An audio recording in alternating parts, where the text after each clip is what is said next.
Hi everyone, this is Engineer Ace Jacinto, and for this video, we will be discussing and covering the topic specific for PCB design and layout using DipTrace.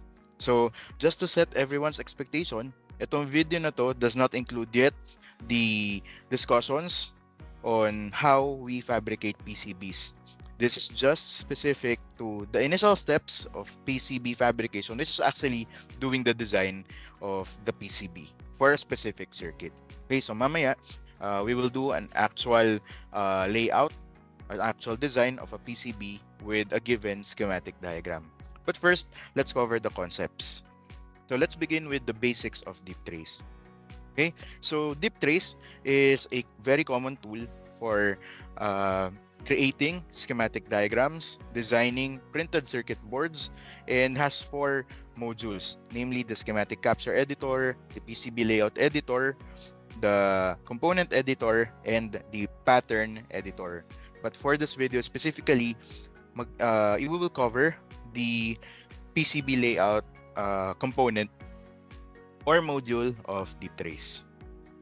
So before using DipTrace, make sure DipTrace is installed, the component libraries are installed, and also your 3D models. Kasi mamaya, papakita din natin that our design can actually be converted into a 3D model already for better appreciation. Para mas madali natin ma-visualize how will our printed circuit board will look like kung i-fabricate na natin siya. Okay? So before anything else, let's have a run-through of the steps that we're going to undertake for the design process of the PCB design. So nandyan yung number 1, the component placement. Number 2, placing of rut lines. Number 3, component arrangement. Number 4, the board outline. Number 5, the trace routing. Number 6, an optional step which is to add text. And number 7, yung pag-add natin ng mounting hole or end, copper pore. Or end, dahil pwedeng wala namang mounting hole, pwede rin walang copper pore, pwedeng meron yung isa, pwedeng pareho silang meron. Kaya end or, yung 7 natin, the last step actually. So, for our actual design exercise later, we will be using this schematic diagram specific for the main circuit. Okay? So, dahil kahit may battery dyan, mamaya makikita natin, hindi naman yung mismong component na battery ang ilalagay natin sa DipTrace layout natin. And I'll explain it later as we move forward. Okay? So again, when opening DipTrace, this is the very first interface that you're going to encounter, and ang kailangan natin ngayon is yung PCB layout. So I have provided all students enrolled in my class this basic electronic components and patterns guide. Well, of course, depending kung kailan ko siya nabigay, there might be a different version already, but the gist and the main contents of each version ay halos pareho lang naman. Meron tayong column specific for the schematic symbol, another column for the actual component, and a set of columns for the DipTrace guide. Okay? Nandyan yung schematic symbol para sa schematic capture natin. Nandyan yung pattern for the PCB layout and the group and specific component. So mamaya sa interface natin, when we're actually at the main window of the PCB layout, malalaman natin how important na ma-differentiate natin yung group at yung component. But at this point, please take note of these 2 terms kasi gagamitin natin siya mamaya, especially with the first step, which is component placement. If you are working on a single-sided PCB, okay, this is a very important thing to take note of. Pag gumagamit tayo or magde-design tayo on a single-sided PCB, we will not use any SMD. Okay? Since this is an introductory course for computer and electronics engineering students, hindi muna tayo gagamit ng SMD sa single-sided PCB. Okay? So yung mga SMD na nakikita nyo dyan or surface mount devices na nakikita nyo sa DipTrace guide, huwag nyo muna siyang papansinin at this point. Okay? So, ibig sabihin, ang kailangan natin ay yung mga PCB layout group component na hindi SMD, which on this case, halimbawa for a fixed value resistor, yung metal film or carbon film, which has a group general and a component res. Alright? So, the main window of the deep trace PCB layout module looks like this, wherein we have the design area, the main menu, the standard toolbar, and the elements toolbar. So dito na papasok yung groups and components. Kasi dito, meron tayong tinatawag na current library group and components area. So yung current library group, ito yung mga groups of components na pwede mong pagpilian. And within each group, merong specific component. Okay? So kung babalik tayo dun sa electronics guide natin, ibig sabihin yan, makikita natin yung component res under the group general. Okay? Again, each components are within a group, and yung mga groups na yon ay determined based on specific categories. So halimbawa, kung kailangan natin ng fixed value resistor with a component res, hahanapin natin siya sa group na general. Okay? But also, kung ayaw naman nating mano-mano maghanap, we can use the search filter and type the component name instead. So dahil nandun naman na yun sa deep trace guide, pwede natin siyang gamitin para makapag-input sa search filter. So mamaya ipapakita rin naman natin. So for the first step, we will be doing component placement. So at this point, lilipat na tayo sa deep trace, but take note that for component placement, meron tayong 4 sub-steps. Una, the placement of the components. Second, the hiding of the pads on the top layer. Third, renaming of the components and changing of the pad properties. Para din better appreciated yung discussions natin when we move to deep trace, ipapakita ko on the lower portion of the screen later yung mga succeeding slides ng presentation na to. Okay? So let me just move to deep trace now. So this is again the main window of the PCB layout module of deep trace. So before anything else, let's again review the main parts. We have the design area, the main menu bar, the standard menu bar, the elements toolbar, the current library group, the components area, and our search filter. Okay, so sabi natin, we can use this place component segment para makapaglagay tayo ng components. And that is our very first step. Kailangan nating mailagay lahat ng components na nasa schematic diagram to deep trace. Okay? You may use the electronic components guide that was given to you to place all components inside the design area. But for better appreciation, let me do an example of adding one component. In this case, a resistor. Okay? So si resistor ay nasa group general. So hanapin natin dito yung general. And has the component name res. Okay? So group general, component res. And we will just be placing that component onto the design area. Okay, so that's one option. Another option is that we use the filter. So take note, when using the filter, make sure that the search area is all libraries, and then type the name of the component. In this case, let's type res. Apply filter, and lalabas na lahat ng component na may name na res. So kung gusto nyo mas specific, then you type the complete name of the component. Again, you click and you add it to the design area. Okay? You may cancel filter or close this filter window. Then you have now your component. Okay? Other viewing preferences that you may change is number 1, itong origin, the blue intersecting line sa design area. To hide or unhide that, you may go to view and just select display origin or press F1. So since naka-check in display origin ngayon, obviously naka-display yung intersecting blue lines natin. But if we uncheck this one, mawawala rin yon. So depende on your preference if you would want the origin to be displayed or not.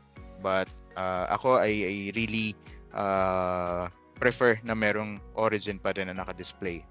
Also, the units can be changed kasi minsan yung mga measurements na ginagamit ay naka-millimeters, minsan naman naka-inch. So depending on your preference kung saan kayo mas comfortable. But if you wanted to change the units, just go to view, go to units, and select your preferred unit of measurement, which can be inches, mil, or millimeters. So hayaan na muna natin siya sa millimeters, but later when I give standard measurements or standard dimensions, kasama naman doon yung kanyang inch equivalent. Okay? So at this point, you may pause the video so that you can add your components respectively.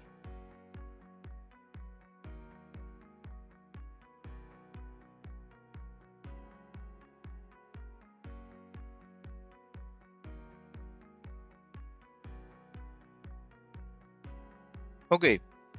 At this point, nailagay na natin lahat ng components. Actually, kulang pa tayo ng isa, which is the male or female header.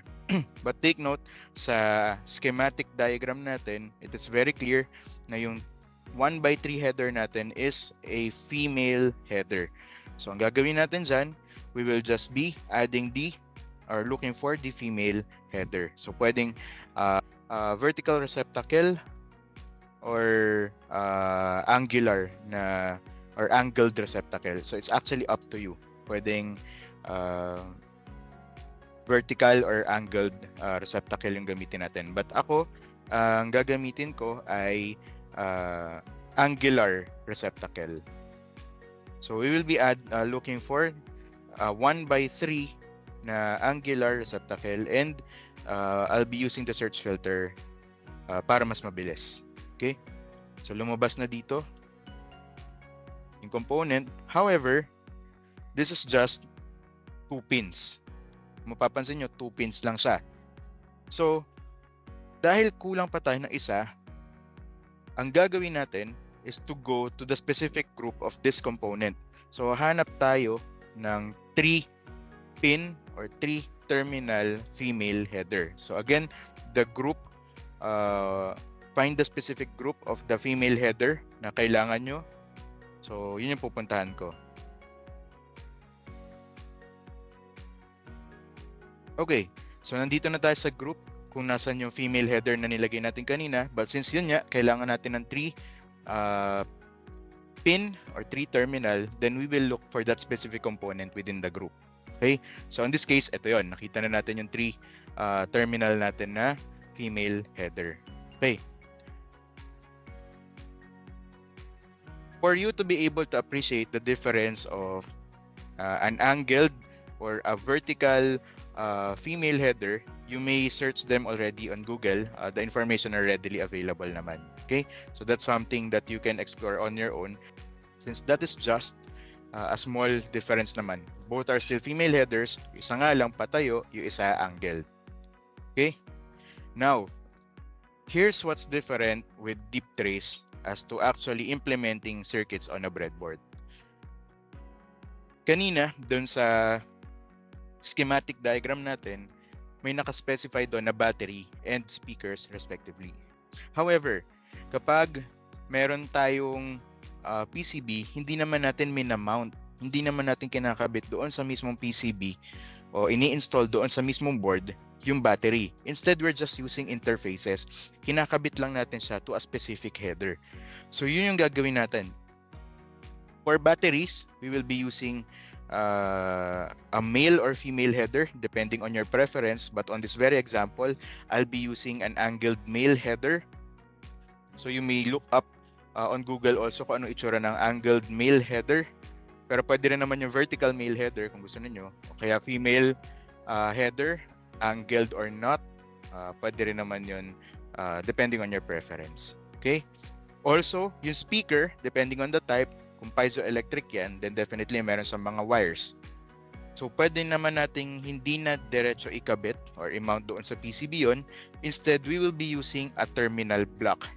So nandun din sa guide kung anong itsura ng terminal block and kung paano siya ginagamit. Okay? So again, we will be using headers and terminal blocks for components na ganun yung requirements. Okay? So at this point, na nailagay na natin lahat ng kailangan nating components for the layout, so tapos na tayo sa first sub-step ng component placement. Ngayon, magpa-proceed tayo sa second sub-step, which is to hide the pads on the top layer. Take note na ang dinedesign natin ay single-sided PCB. Ibig sabihin, meron lang solder, mask, and copper layers sa bottom layer ng PCB natin. So, hindi natin kailangan yung mga pads o yung mga pins na to sa top layer. So, to do that, at para ma-hide natin siya, you just select all components, right-click on any component, and look for hide pad rings in layer. Okay? Again, select all components, right-click into any component, and select hide pad rings in layer. And ganito yung mangyayari. Mawawala yung mga pads sa top layer. Paano natin nalaman na top layer?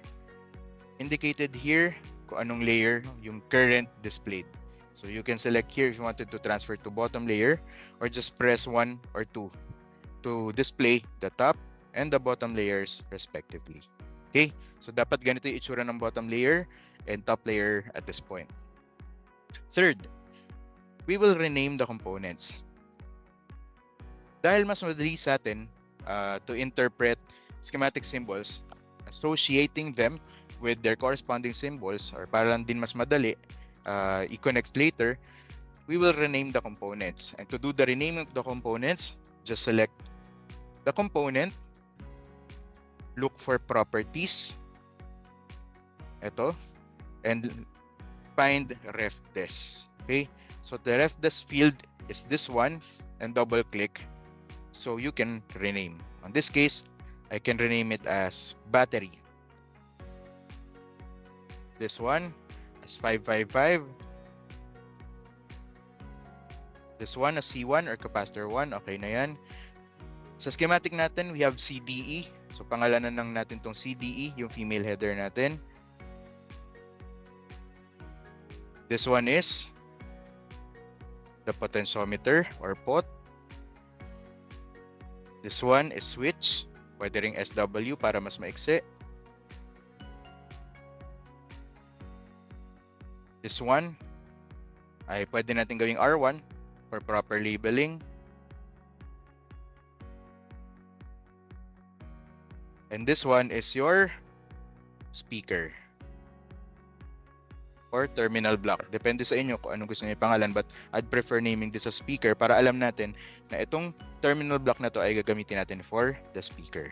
Okay, so we were able now to rename all the components. Last sub-step would be to change the pad properties sa bottom layer. Take note, dapat nasa bottom layer na lang at this point ang mga pads natin. And kung mapapansin nyo, yung iba square, yung iba circle, and magkakaiba sila ng size.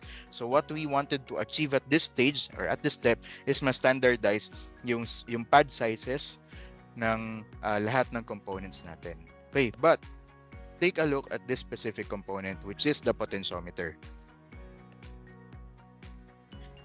Not all potentiometers, if you were able to observe and encounter, ay 5 ang pins. Basically, pins 4 and 5 are for mechanical support, but there are actually potentiometers na wala namang 4 and 5. So kung gusto natin tanggalin yung pin ng isang component, we can select the component, right-click, and ungroup component.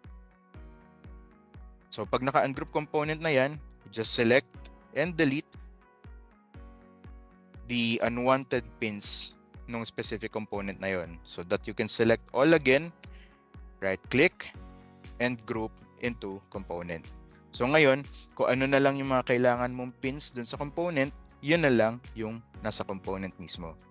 Okay, so let's rename this again to pot. Now, let's go back to standardizing the pad sizes. So here on the screen, yung standard pad sizes na gagamitin natin, we're in millimeters, that's 1.6. The type is through hole, the shape is oblong. So width and height is 1.6 millimeters, and yung hole naman, the shape is round, and the diameter is 0.8 millimeters. So para mabago natin yan, we just select all components. Mas madali kung sa top layer tayo. Right-click on any component and select standard pad properties. So again, the type is through hole, shape is oblong, 1.6 millimeters for the width and height. The hole is round with 0.8 millimeters, and click apply to all pads. Okay? And pagdating sa baba, sa bottom layer, pare-pareho na yung kanyang standard pad sizes. Now, here's something to watch out for specific sa pad sizes. There are components na mas malaki ang pin compared to the standard pad sizes na ginawa natin. So please make sure before finalizing the pad sizes, yung mga components na may mas malalaking pin, kagaya ng potentiometer or terminal block, na adjust na rin natin sila accordingly. So for the purpose of just proceeding with the design, hahayaan muna natin na 1.6 and 0.8 yung kanyang dimensions. But again, due diligence on the part of the PCB designer na i-double check, kaya ba yung 0.8 mm na hole para sa pin ng component ko? Then you adjust accordingly kung tingin nyong hindi. That also applies with the distances of the pins. But normally, dahil standard naman yung mga pin distances, naka-align na rin yung mga components and patterns ni DeepTrace doon. So wala naman tayong masyadong babaguhin. Now that we are on step 2, which is placing ratlines, i-define muna natin what actually is a ratline. A ratline is used to establish connections among circuit components. So ibig sabihin, from our schematic diagram, dito natin sasabihin, dito natin i-establish how these components must be connected with each other. And to do that, we will go to the place ratline icon, select that, and connect the pins respectively. Before doing that, kung mapapansin natin, each component has indicators. Itong triangle na to na mark, and this small dot na kulay green. For polarized components, this is an indicator of the negative terminal. Again, for polarized, this is the negative terminal. For non-polarized naman, halimbawa, headers, this constitutes or this represents pin 1. Okay, tandaan lagi, pag polarized, this is the negative terminal. Pag headers, this is the first pin. So on this case, nandito yung indicator natin. So this is our pin 1. Specific to capacitor, obviously, meron naman siyang plus symbol. So ibig sabihin, pin 1 is our positive terminal. Okay? And then sa terminal block natin, this is our pin 1.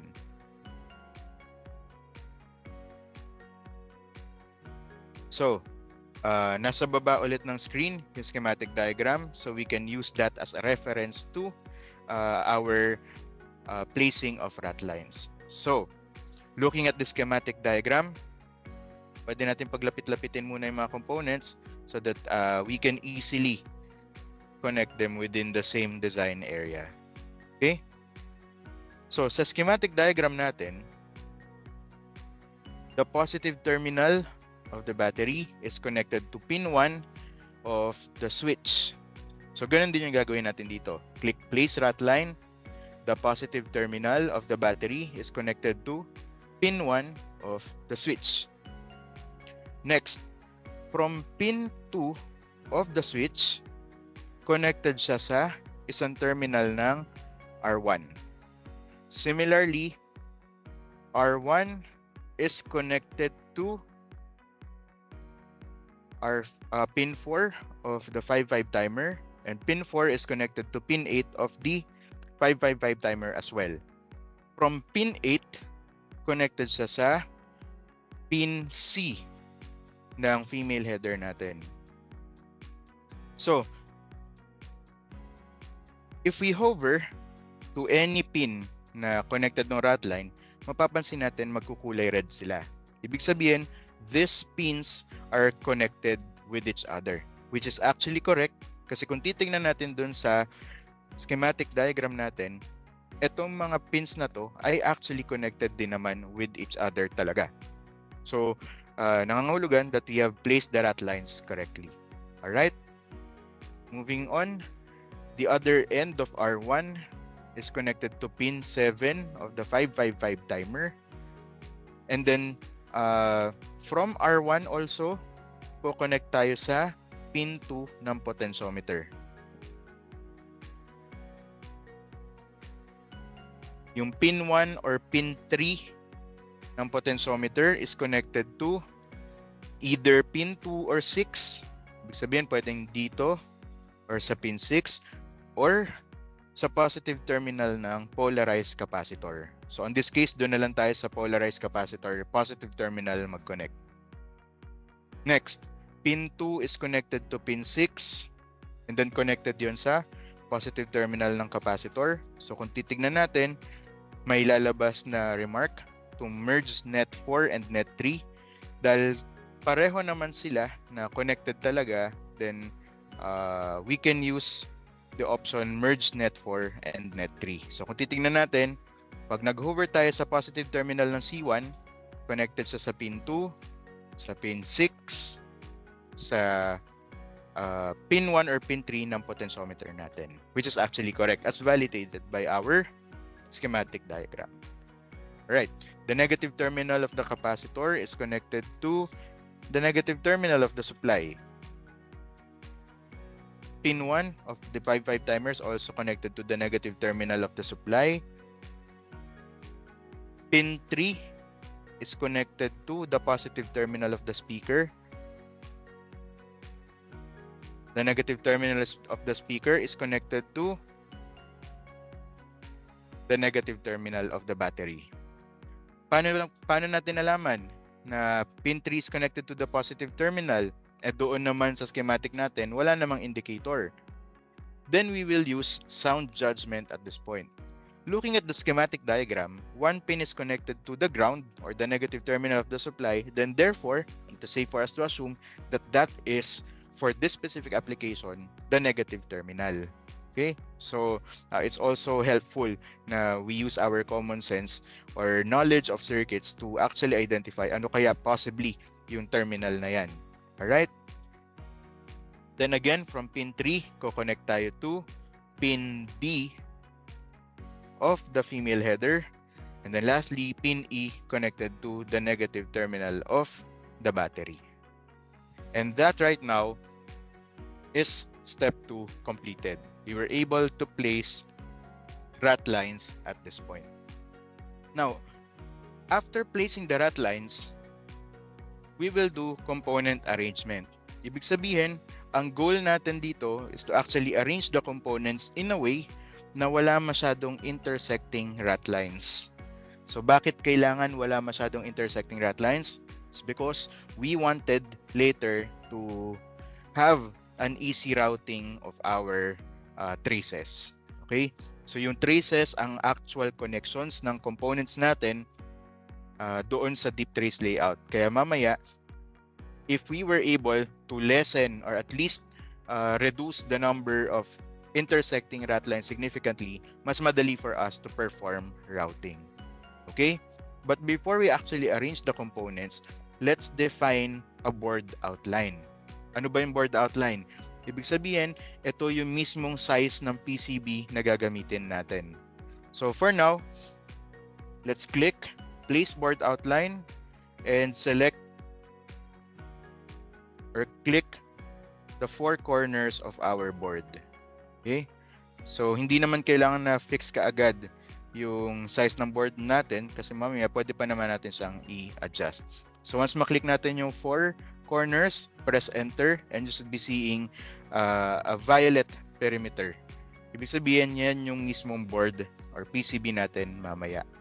So pwede nating i-move yung components within the board outline and then tsaka tayo mag-component arrangement. So we can rotate, we can move yung mga components natin. Now, there are certain things that we need to take note while doing the component arrangement. Unahin natin si terminal block.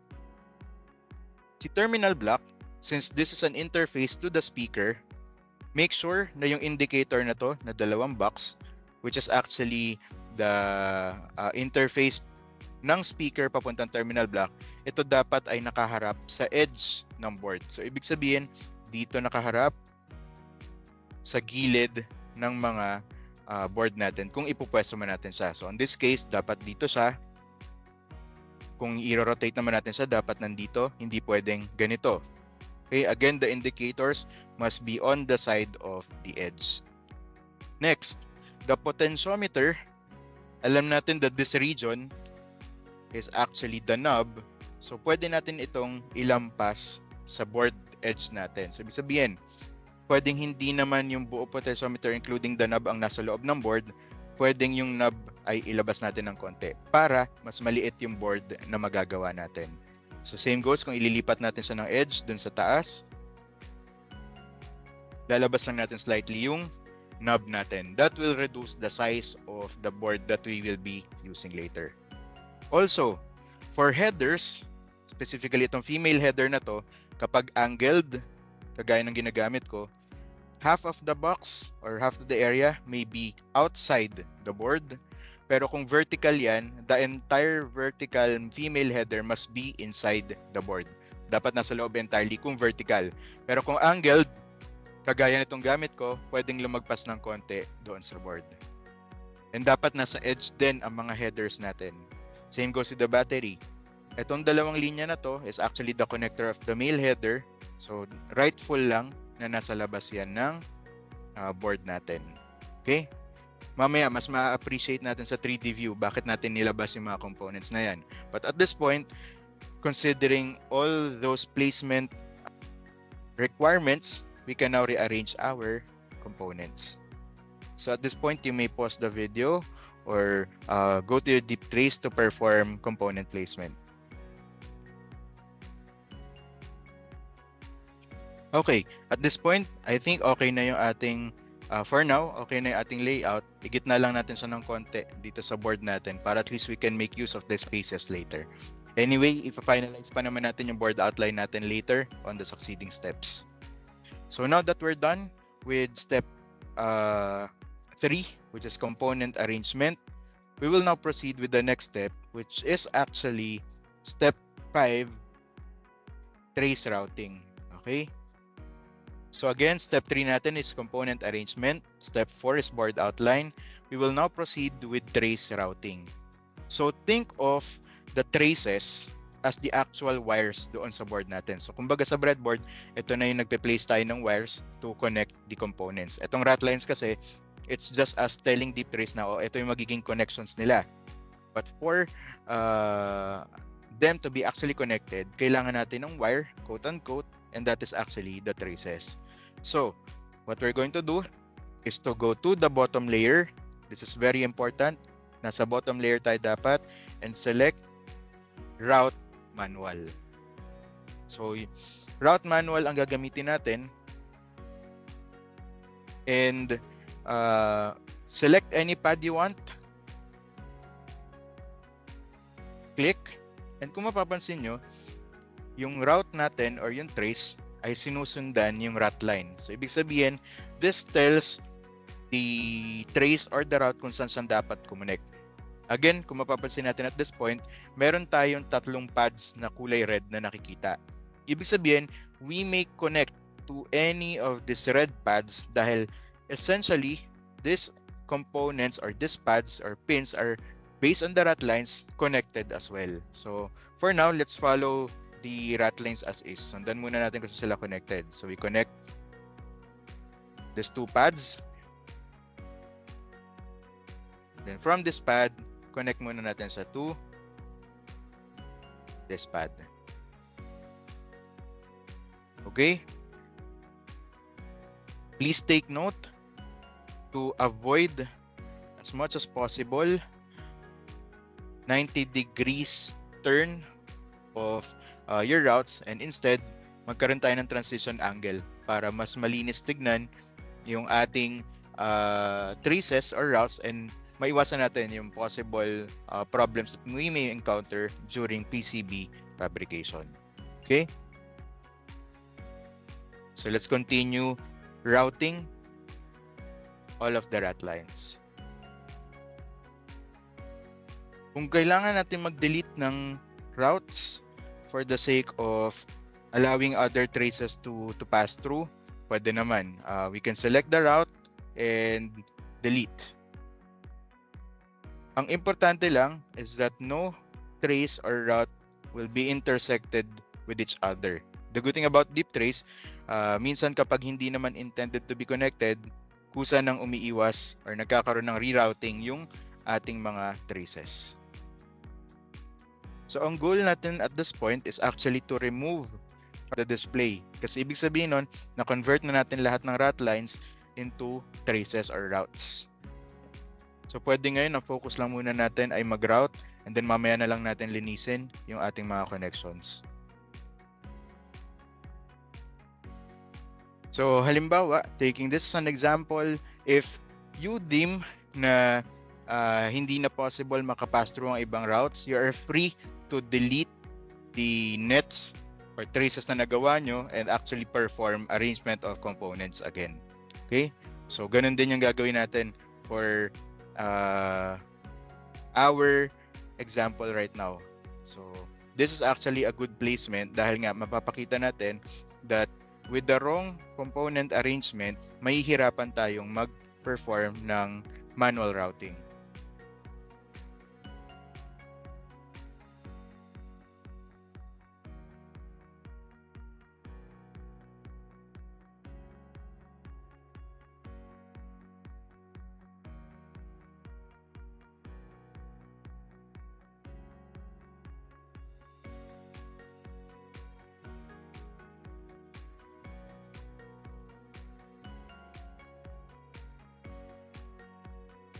At this point, kung titignan natin, tapos na yung ating routing of the rat lines. So we were able to convert now our rat lines into traces and officialize the connection of our components. Now, the next step dito would be to perform checking of our layout o yung tinatawag nating design rule checking. Dito, sa design checking, makikita natin kung meron ba tayong mga traces or routes na hindi dapat connected, may nag-intersect ba, o may mga clearances. Ibig sabihin, may mga enough spaces ba yung mga traces natin para hindi sila mistakenly maging connected with each other. So yun yung gagawin natin. We will now perform design checking. And kung mapapansin natin, merong errors found na nakita sa deep trace. These are the encircled portions here. Ano yung error? The error here is that wala masyadong space sa pagitan ng pads and meron tayong nilagay na route. So ibig sabihin hindi tayo pwede dyang magpadaan ng traces natin, else this would be prone to unnecessary connections during fabrication. So ang gagawin natin, let's close it and delete this trace. So babalik tayo ulit sa routing.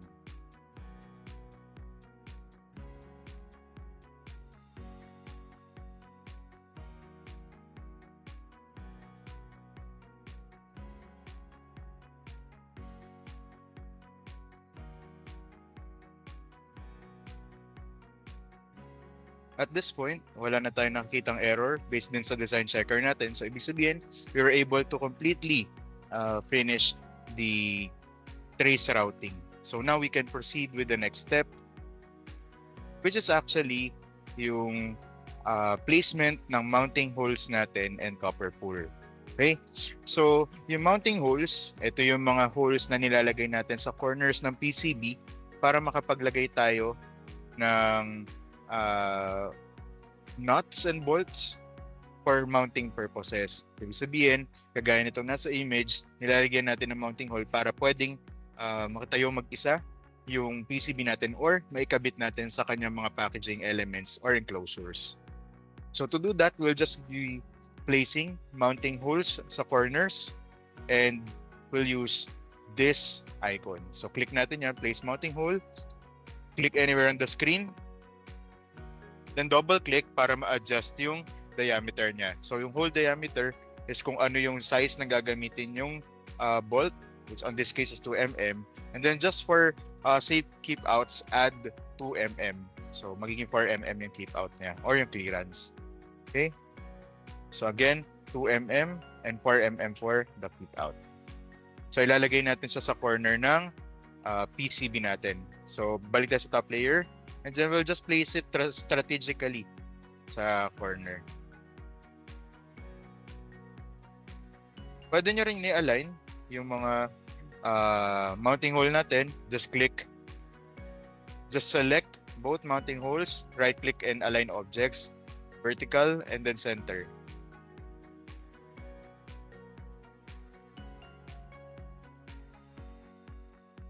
Also, kung gusto natin horizontal, pantay din. Same process, but this time horizontal and center.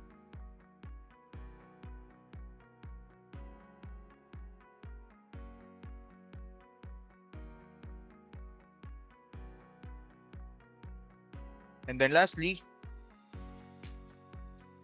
iayos na natin or ipa-finalize na natin yung ating board outline.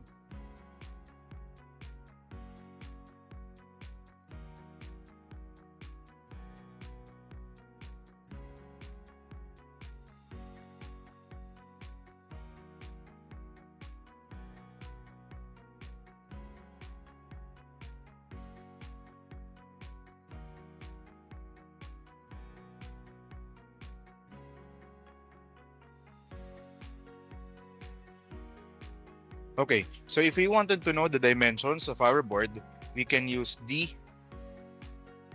place dimension feature. Click lang natin to. If we wanted a horizontal dimension, click that and select one edge of the board. Same goes with the vertical dimension. So with the dimensions expressed in millimeters, we can already know how much, most likely, or how big will our boards will most likely be. Ngayon, kung mas familiar kayo with the inches unit, then we can convert it into units. So our board is 1.5 inch by 1.5 inch. So we're down to the last few steps, which is on this step, maglalagay tayo ng text. There are instances that we wanted to personalize our boards and halimbawa kagaya nito, gusto natin maglagay ng indicator. Nasaan yung positive terminal ng battery, nasaan yung pin CDE ng female header. So we will be using text to serve its purpose. Ang gagawin natin, go to objects from the main menu, select place text, and then just click anywhere on the screen. So type your name. And then just press escape. Kung mapapansin nyo, yung text na nilagay natin ay nasa top layer. So dahil kailangan natin siya mailipat sa bottom layer, we will just select the text, go to properties, change the type to signal, make sure the layer is in bottom, the font type must be true type, and then select this 3 dots or ellipses doon sa font. So we will be using a thick font style para doon sa text na ilalagay natin. On this case, we'll be using Arial Black and then click OK. So yan, nasa bottom layer na ngayon yung text natin.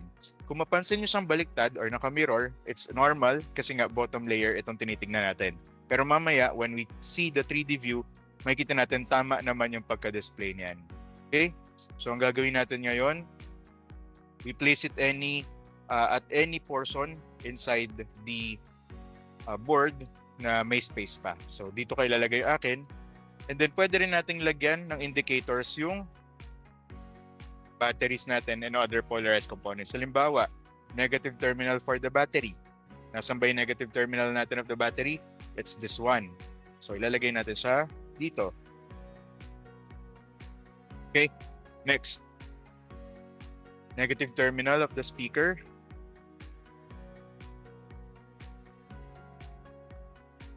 There.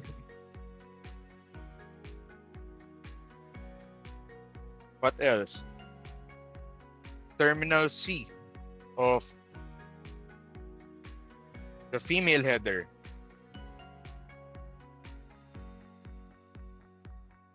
So dahil may mga components, may mga traces tayo na malapit, so I'll just place it here to indicate that the closest pad is actually terminal C. And then for our 5-5 timer, we can place that with an indicator labeled pin 1.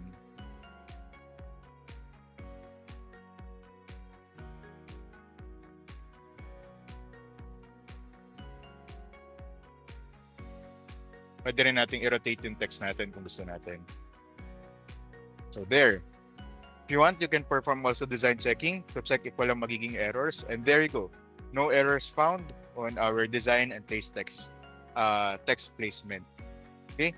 The last step na gagawin natin is actually the placing of the copper pour. So yung copper pour is actually used to fill the unused space on the PCB para mas madali tayong mag-fabricate once kailangan na natin siyang i-turn into an actual PCB. So all we need to do is to just click place copper pour and then select the corners nearest dun sa board outline, as near as possible but not exactly on the board outline.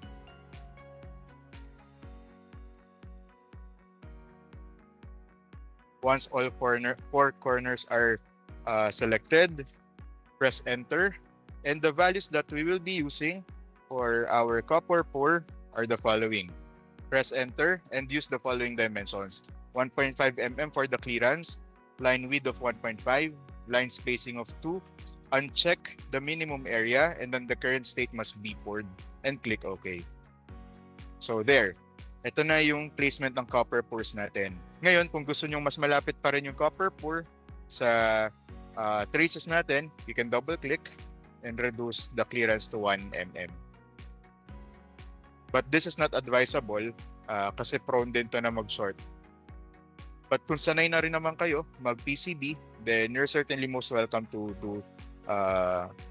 use a smaller net clearance. Okay?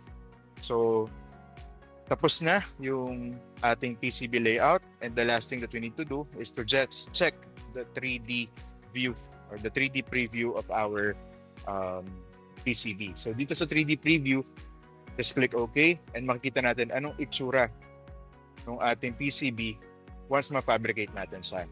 So yan, makikita natin ito yung battery natin.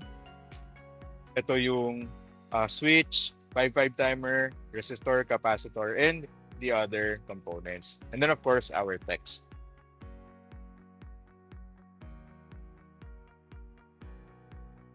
Okay?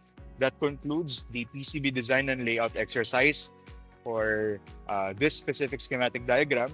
Please wait for the further instructions of your instructor on how you will submit your respective outputs. If you may questions, message your instructor and I'll try to respond as quickly as possible. Again, thank you for watching and have a good day.